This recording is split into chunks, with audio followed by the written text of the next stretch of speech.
ભરૂચમાં ફરી એકવાર ગુરુ શિષ્યના સંબંધ લજાવતો એક કિસ્સો પ્રકાશમાં આવ્યો છે, જેમાં ભરૂચની જાણીતી સેન્ટ ઝેવિયર સ્કૂલના પ્રિન્સિપલ કમલેશ રાવલે પૂર્વ વિદ્યાર્થીની સાથે અણછાતું વર્તન કરવાના મામલે પોલીસ ફરિયાદ નોંધાઈ છે। જોકે હાલમાં પ્રિન્સિપલ ફરાર થઈ ગયો હોય પોલીસે તપાસ હાથ ધરી છે।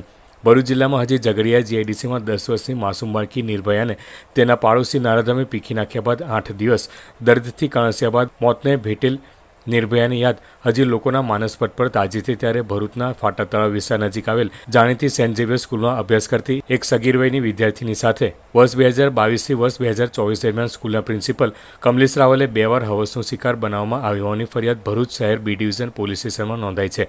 બાળકી શાળાના ધોરણ 10માં અભ્યાસ કરતી હતી ત્યારે ફાધર કમલેશ રાવલે બાળકીને તેની ઓફિસમાં બોલાવી તેના ગુપ્ત ભાગમાં આંગળી નાખી અયોગ્ય વર્તન કર્યું હતું અને તેની ધમકી આપી હતી કે જો કોઈને કહેશે તો સ્કૂલમાંથી કાઢી મૂકીશ।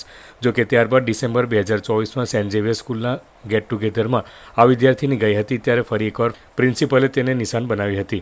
પ્રિન્સિપલ કમલેશ રાવલની હરકત હવે હદ વટાવી જતા વિદ્યાર્થીનીએ તેના પિતાને ઘટનાની જાણ કરી હતી। આ દરમિયાન પ્રિન્સિપલે કેટલાક વાંધાજનક વોટ્સઅપ મેસેજ પણ કર્યા હતા। આ તમામ માહિતી સાથે બાળકીનો પરિવાર પોલીસ મથકે પહોંચતા પ્રિન્સિપલ કમલેશ રાવલ વિરુદ્ધ પોક્સો અને બળાત્કારનો ગુનો નોંધવામાં આવ્યો છે। બીજી તરફ પોલીસ ધરપકડથી બચવા માટે પ્રિન્સિપલ કમલેશ રાવલ ફરાર થઈ ગયો છે।